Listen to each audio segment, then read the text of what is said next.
অনেক আলেমদেরকে দেখলে আঙ্গুল উঠায় রাজাকার বলতে চায়। বাংলাদেশের পতিত যশা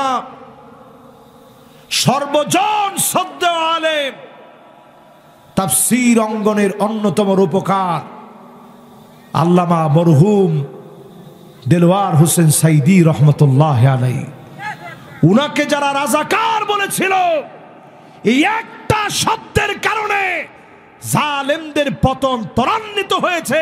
পালায়া যাওয়ার সময় রাজাকার রাজাকার এই শব্দ মুখরিত হয়েছে।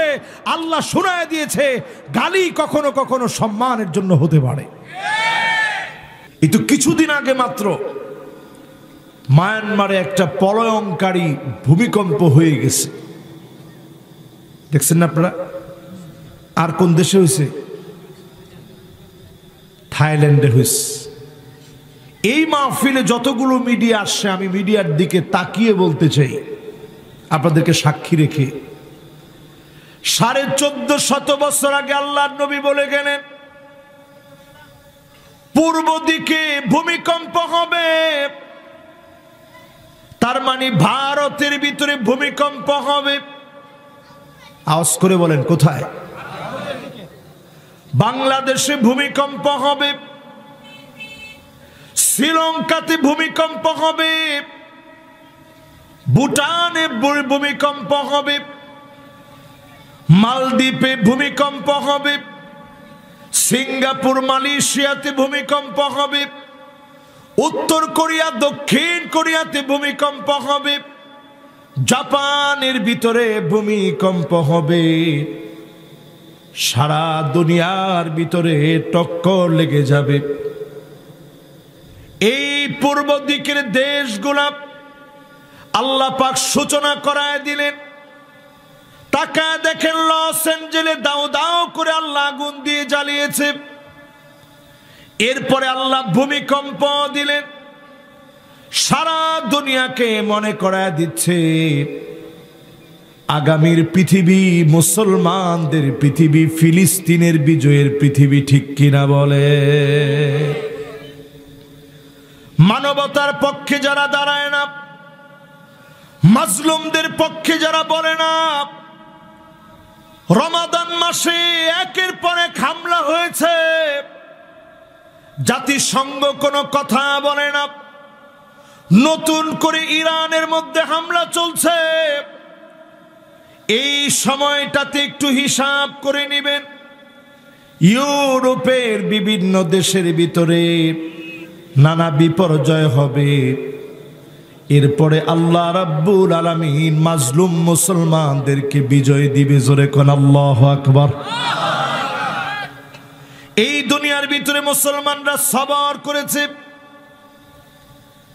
সবর করতে করতে আজ পর্যন্ত এসেছে।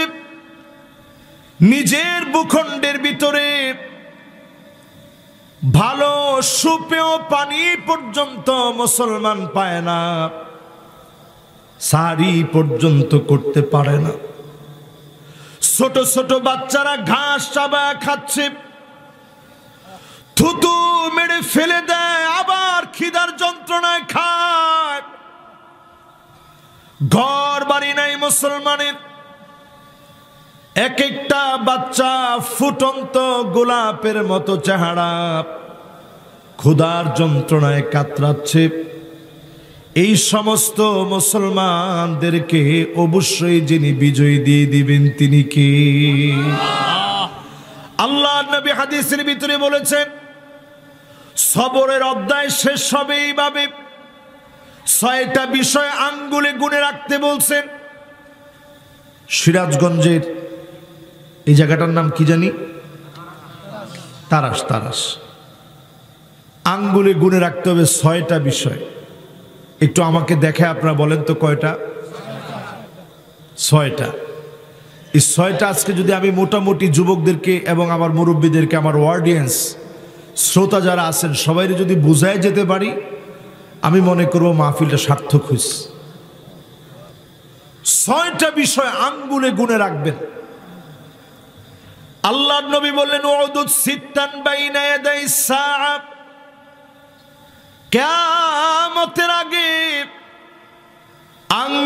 ভিতরে গুনে রাখবা, 6টা বিষয় দেখে বুঝে নিবার সময় বেশি বাকি নাই।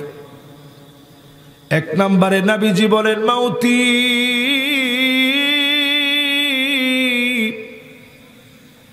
আমি নবী দুনিয়া থেকে চলে যাব। আমরা এমন উম্মত আল্লাহ নবীকে পাই নাই, নবীজিরে জীবনে কোনোদিন দেখি নাই। একটা বার নবীজির হাতে হাত রেখে হাতটা ধরতে পারি নাই। নবীজির চোখে চোখে তাকায় নবীজির চোখের মায়া নিতে পারি নাই। নবীজির সুঘ্রাণ নিতে পারি নাই। আল্লাহ নবীর চেহারা দেখে জীবনটাকে ধন্য বানাতে পারি নাই। নবীজি চলে গেলেন, তার মানে নবী আঙ্গুলে গুনে রাখতে বললেন, প্রথমটা আমরা পেয়ে গেছি। নবী চলে গেলেন, বাকি আছে আর কয়টা? 1 নাম্বারটা কি? নবীজি চলে যাবেন, নবীজি চলে গেছেন, বাকি আছে 5টা। 2 নম্বরে আল্লাহর হাবিব বলেন সুম্মা ফাতহু বাইতুল মুকাদ্দাস, আবার বাইতুল মুকাদ্দাস গর্জে উঠবে, মুসলমানদের বিজয় আসবে, মসজিদুল আকসা বিজয় হয়ে যাবে। 2 বার মুসলমানরা বিজয় এনেছে। একবার হযরত ওমর রাদিয়াল্লাহু তাআলা আনহুর জামানায়, আরেকবার বিজয় আসছে সালাউদ্দিন আইয়ুবীর সময়ে। তিনি লিখে দিয়ে গিয়েছিলেন ততদিন পর্যন্ত আর কোনদিন জালেম বাইতুল মুকাদ্দাস কেড়ে নিতে পারবে না।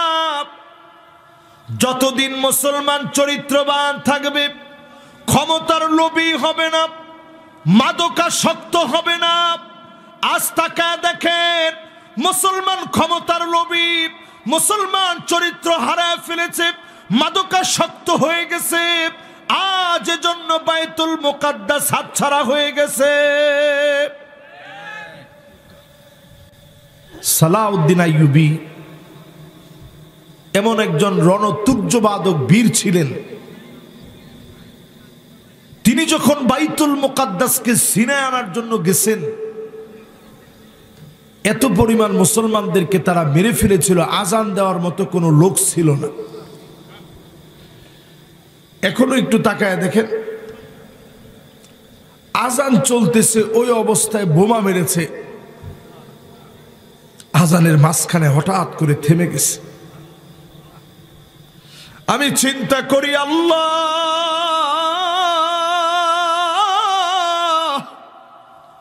ওয়াকাব্বিরহু তাকবীরা,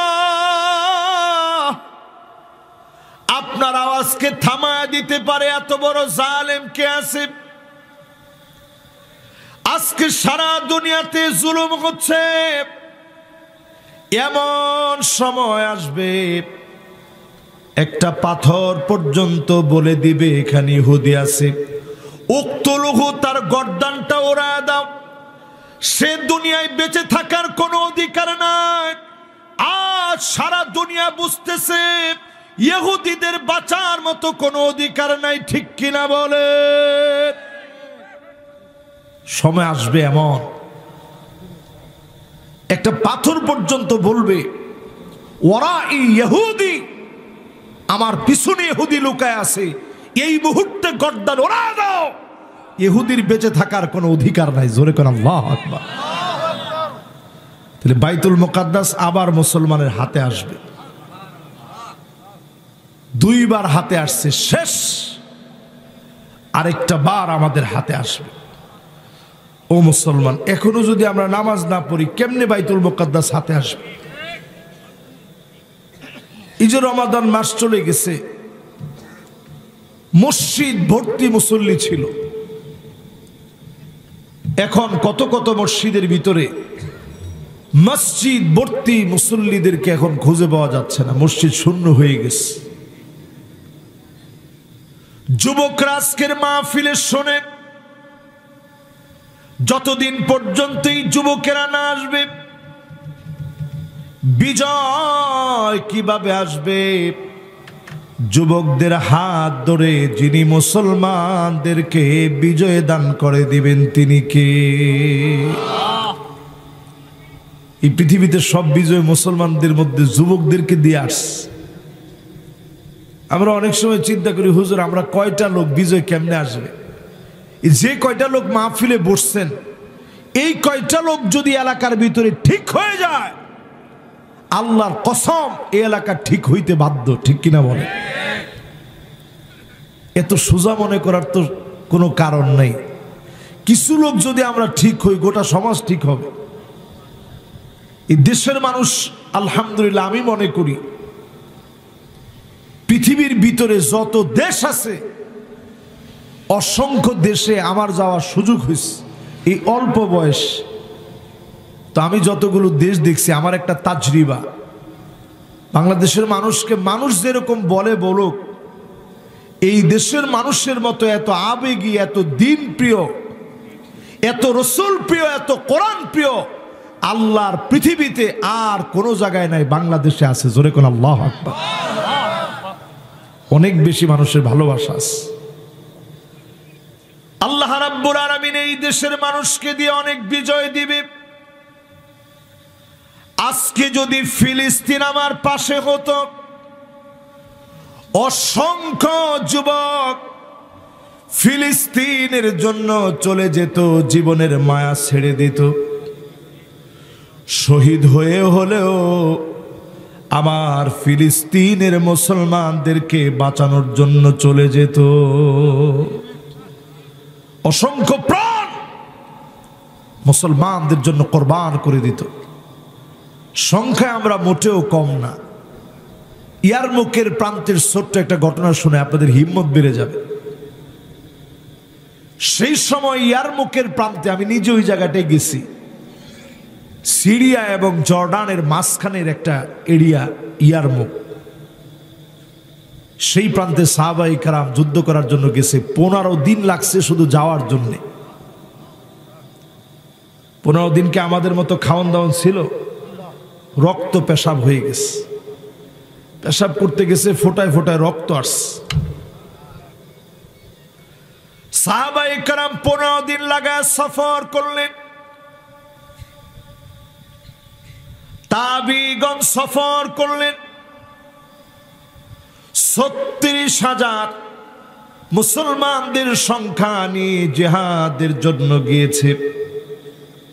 ক্ষুধার যন্ত্রণায় পেট গুলা পিঠের সঙ্গে লেগে গেছে।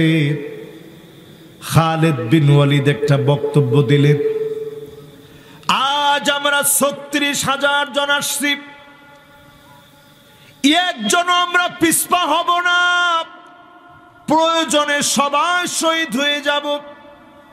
রণাঙ্গনে রক্ত গুলা ঝরবে, একজনও পিছপা হব না, কালেমার জন্য প্রয়োজনে জীবনটা দিয়ে দিব। 36,000 জন সবাই রাজি হয়ে গেছে। অন্যদিকে সেই সময়ের রোমক সম্রাট, তাদের সৈন্য ছিল 2,40,000। আমাদের চেয়ে কম। কত বেশি? আমরা হয়েছি 36,000, আর তারা কত? তাহলে 2 লাখ কত বেশি? 2,04,000, মানে পুরাটাই তো আমাদের চেয়ে বেশি। এরপরও মুসলমানের 36,000 মুসলমানের সৈন্যের কথা শুনে সেই সময়ের রোমক সম্রাট চিঠি লিখছে চীনের সম্রাটের কাছে, তুমি তাড়াতাড়ি সৈন্য বাহিনী পাঠাও, 36,000 মুসলমান আসতেছে। তো চীনের সম্রাট সে উল্টা চিঠি লিখছে, ইন্না কাওমান লাউ আরাদু আন ইয়াখলা'আল জাবাল লাখালা'উ। মুসলমান এমন এক জাতি, এরা যদি পাহাড়কে বলে পাহাড় তুমি সরে দাঁড়াও, মুসলমান বলতে দেরি হবে, পাহাড় সরে যেতে দেরি হবে না, হবে না, হবে না। যখন এই কথা বলছে, চীনের সম্রাট সে কিন্তু মুসলমান হয়ে যায় না, কিন্তু আমাদের পক্ষে এই কথা লিখে পাঠাইছে। তাহলে রোমক সম্রাটের এখন কি পাওয়ার কমছে না বাড়ছে? এমনি তো সে ভয়ে কাঁপতেছিল, আর যখন লিখছে যে মুসলমান যদি পাহাড়কে বলে সর, পাহাড় সরে যাবে, তাহলে মুসলমানদেরকে এখন ভয় কি কম পাইতেছে না বেশি পাইতেছে? চতুর্দিকে কাঁটাতারের বেড়া দিস, মুসলমানদেরকে লটকায় রাখবে। খালিদ বিন ওয়ালিদ গিয়ে বললেন সেনাপতিকে লক্ষ্য করে, ও সেনাপতি, আমরা ৩৬,০০০ জন এসেছি, একজনও পিছপা হয়ে যাব না, সবাই শহীদ হওয়ার জন্য আসছি।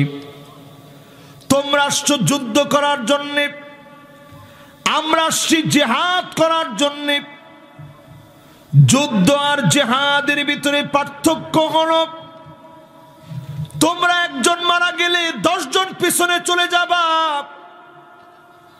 আর আমরা যারা জিহাদ করতে আসছি, একজন মারা যাওয়ার সঙ্গে সঙ্গে আরেকজনও মরার জন্য প্রস্তুত হয়ে যাবে। এই হচ্ছে মুসলমানের ইমানের হিম্মত। এবার একটু চিন্তা করেন, যারা বসছেন, সামনের দিন বাইতুল মুকাদ্দাসের বিজয়ের দিন। ওই বিজয়ে যদি আপনি অংশ নিতে নাও পারেন, আজ থেকে যদি বিজয়ের স্বপ্ন দেখেন, সবরের মাধ্যমে, নামাজের মাধ্যমে যদি সাহায্য চান, আপনাকেও যিনি বিজয়ের মধ্যে শামিল করে দিবেন তিনি কে? তাহলে বলেন তো দেখি, কয়টা জিনিস গুনে রাখতে হবে? মাশাআল্লাহ, 2 জন আসতেছে, তাড়াতাড়ি আসেন। মাশাআল্লাহ, আপনাদের মনোযোগ খুব সুন্দর। এবার আবার একটু আপনাদের কাছে শুনতে চাই, প্রথম 1 নাম্বারটা জানি কি? লিল্লাহে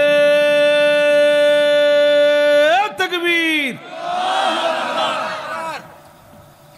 মাশাআল্লাহ, সবদি ডানপন্থী যারা আছে এরা তাকবীর দিলেন, বাম দিকের তো কেউ দিলেন না। দেখি আপনারা একজনে তাকবীরটা দেন তো দেখি। ও, আপনারা কি বামপন্থী? ডানপন্থী লোক সিরাজগঞ্জের লোক। সিরাজগঞ্জ তো আলহামদুলিল্লাহ ইসলামের ঘাঁটি। থাক থাক, পড়ুক পড়ুক, অসুবিধা থাক। ঠিক আছে, একজন তাকবীর দেন তো দেখি। সুবহানাল্লাহ।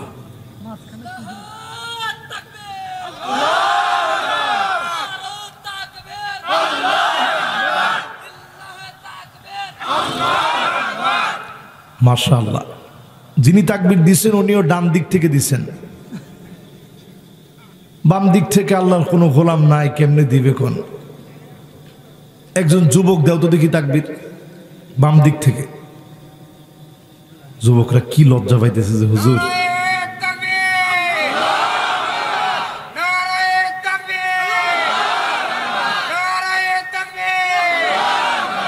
মাশাআল্লাহ, উনি তো আমার একেবারে জাতি ভাই, তাও সুন্দর তাকবীর দিছে। অন্তত বাম দিকে যারা বসছেন ইজ্জতটা তো রাখছে। তাহলে এবার একটু বলেন তো দেখি, কয়টা জিনিস গুনে রাখতে হবে হাতে? 6টার মধ্যে প্রথমটা কি? দ্বিতীয় নাম্বারটা কি?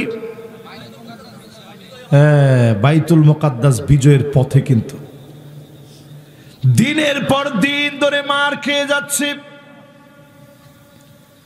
2টা বছর ধরে এত পরিমাণ জুলুমের শিকার, ঘর নাই, বাড়ি নাই, মাথার উপরে মুসলমানের ছাদ নাই, খাবার নাই। এরপরও একটা বারের জন্য মুসলমান কালেমার পথ ছেড়ে দেয় নাই। ইয়ার মুখের প্রান্তে যেই মালিক বিজয় দিলেন রোমকদের বিরুদ্ধে, ইহুদিরা যত শক্তিশালী হোক না কেন, অবশ্যই যিনি বিজয় দিয়ে দিবেন তিনি কে? তাহলে 2 নাম্বারটা শেষ। এবার 3 নাম্বারটা ধরেন। কয় নাম্বার? সবার কি মনোযোগ আছে? আপনারা চলে যাবেন না তো কেউ ইনশাল্লাহ? আজকের এই কথাগুলা একেবারে দিলের ভিতরে যতদিন বেঁচে থাকবেন এগুলা মনে রাখবেন। 2025-এ কি কি হবে রসুলের হাদিস থেকে আমার কাছে মনে হয় হাদিসগুলো মিলালে এটা আজকে আপনাদেরকে বলে যাব ইনশাল্লাহ। বলেন, গায়েবের খবর তো দুনিয়ার কেউ জানে না, জানে কে? কিন্তু রসুল যে ভবিষ্যৎবাণীগুলো করে গেছেন মিলালে দেখা যায় একটা একটা করে সব মিলতেছে। 3 নম্বরে নবীজি বললেন, সুম্মা মাউতানুন ইয়াখুযু ফীকুম কাকুআসিল গানাম।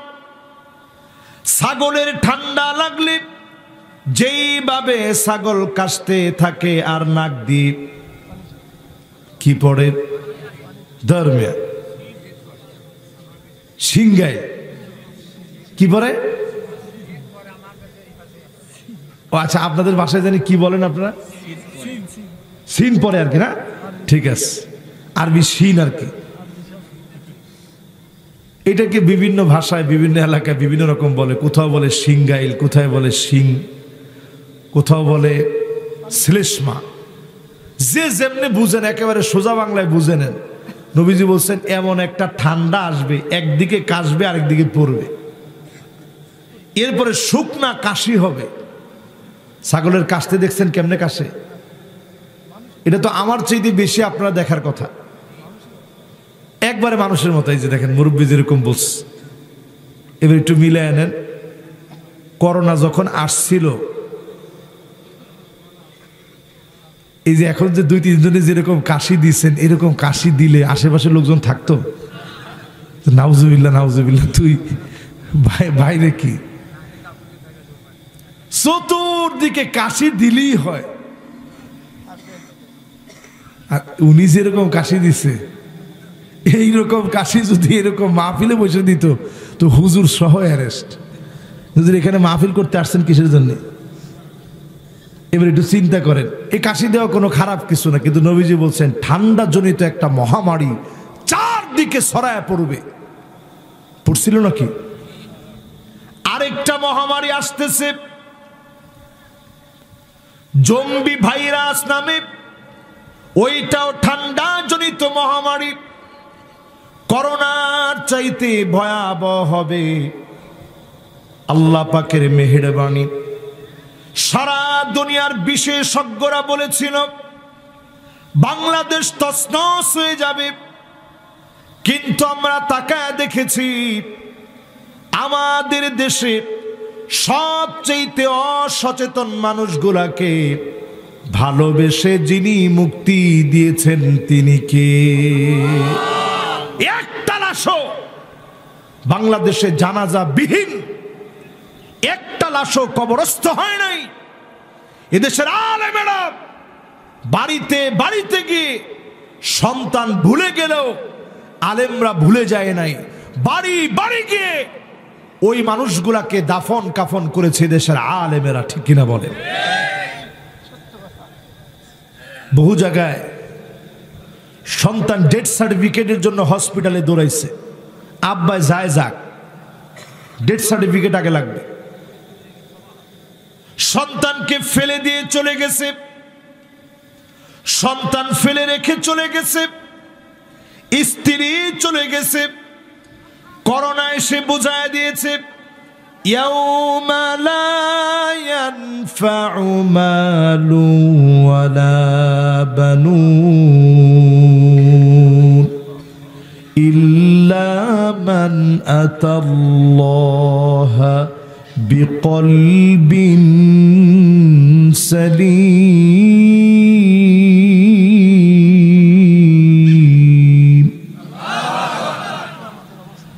ছেলে মেয়ে কেউ কোনো কাজে আসবে না, টাকা পয়সা থাকবে কেউ কাজে আসবে না। ডান দিকে যারা কথা বলতেছেন দৌড়ায় চলে আসেন তাড়াতাড়ি। কে আসতেছে? কে? আমি আসার আগে আপনি না না না না, ভালো বলাবেন, আসেন। না না, এরা তো আসতে হবে, এরা তো আমাদের সন্তান। এরা যদি মাহফিলে না আসে, আসবে কে? এরা ঠিক তো দুনিয়া ঠিক। এই যে আজকে এরা ফ্রি ফায়ার আর পাবজি খেলে, বানাইছে দক্ষিণ কোরিয়া, ফান্ডিং করছে জাপান, এই গেমস গুলা দুনিয়া ব্যাপী ছড়ায় দিয়েছে চায়না। চায়নায় গিয়ে দেখেন, তারা ফ্রি ফায়ার পাবজি খেলে না, দিন রাত তারা পরিশ্রম করে, আর মুসলমানদেরকে ডুবাই দিয়েছে ফ্রি ফায়ার আর পাবজির ভিতরে। ঠিক কিনা বলে? কই আছে আমরা? কোন রমজান মাসে বাপরে মেরে ফেলছে সন্তান, নামাজ পড়তেছে, ওই অবস্থায় একজন প্রবাসী বাপ সারা জীবন কাটায় দিছে প্রবাসে এই সন্তানদের ভবিষ্যতের জন্য। প্রবাসীরা যে কি পরিমাণ কষ্ট করে, এটা চোখে না দেখলে বিশ্বাস করতে পারবেন না। আমি একবার বুরুজ খালিফে গেছি দুবাই। তো বুরুজ খালিফে যখন গেছি, তো দেখলাম একজন বাঙালি ভাই হাতের ভিতরে দুইটা তয়লা, দুই হাতের ভিতরে দুইটা তয়লা। তো আমরা যখন গাড়িটা থেকে নামতেছি, সে তো বুঝে নাই যে বাঙালিরাই নামতেছে, মনে করছে কোন দেশের লোক দৌড়ায় আসছে। আয়সা দেখে যে আমি নামছি, তো আমার দেখে বললো, হুজুর আপনার তো আমি খুব ভক্ত। তো আমি দেখলাম যে তার মহব্বতের কোনো ঘাটতি নাই, কিন্তু অনেক কষ্ট করতেছে, একেবারে ভিজে চপচপা হয়ে গেছে। আমি জিজ্ঞাসা করলাম, ভাই হাতের ভিতরে দুইটা তয়লা কেন?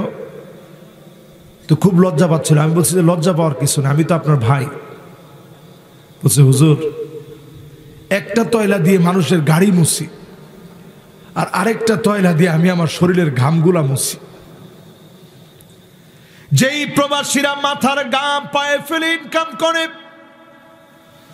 সবার মুখে হাসি ফুটানোর চেষ্টা করে, অনেকেই তাদেরকে টাকার মেশিন মনে করে, সেই প্রবাসীরা দিনরাত খেটে কষ্ট করে টাকাগুলা পাঠায়। বাপ কষ্ট করে দিনরাত ইনকাম করে টাকা পাঠিয়েছে, দেশে এসে দেখে সন্তান বিপদগামী হয়ে যাচ্ছে, মোবাইলটা কেড়ে নিয়েছে। সন্তান সহ্য করতে পারে নাই, নামাজরত বাপকে গিয়ে ছুরি দিয়ে আঘাত করেছে। আবার দেখলাম মাকে পর্যন্ত সন্তান কুপিয়ে হত্যা করেছে। আল্লাহর নবী বলেন, লা তাকুমুস সাআ, ওহে আমার উম্মতেরা, এই দুনিয়া ততদিন শেষ হবে না, হাত্তা ইয়াকতুলা জারাহু ওয়া আখাহু আবাহু, সন্তান হয়ে মা বাপকে মেরে ফেলবে, মায়ের গায়ে সন্তান ছুরি চালাবে, বাপের গলার ভিতরে ছুরি চালাবে, মা বাপকে সন্তান মারবে। এমন দৃশ্যগুলা যখন দেখি কলিজার ভিতরে টান লেগে যায়। আমার প্রিয় ভাইয়েরা যারা বসছেন আজকের মাহফিলে, মা বাপের সঙ্গে সুন্দর আচরণ করেন, এই গেমস গুলাকে তালাক দিয়ে দেন। অনেক যুবক এখন জুয়া খেলে অনলাইনের ভিতরে, অনেক ব্যাট, নানা নামে বেনামে। আমি এখন যদি বলতে চাই 20টা বলতে পারবো, এগুলো আমার কাছে নোট করা আছে। বিভিন্ন জোয়ার সাইটে গিয়ে এই যত বেট লাগানোর যত রকম সাইট আছে, অনেক বেট থেকে শুরু করে যতগুলো আছে সবগুলো তালাশ করে দেখবেন আমার যুবকের আজ ধ্বংস হয়ে যাচ্ছে। নামাজি দিনদার লোকের সন্তান আজকে এই সমস্ত জোয়ার মধ্যে আসক্ত হয়ে যাচ্ছে। ঠিক কিনা বলে?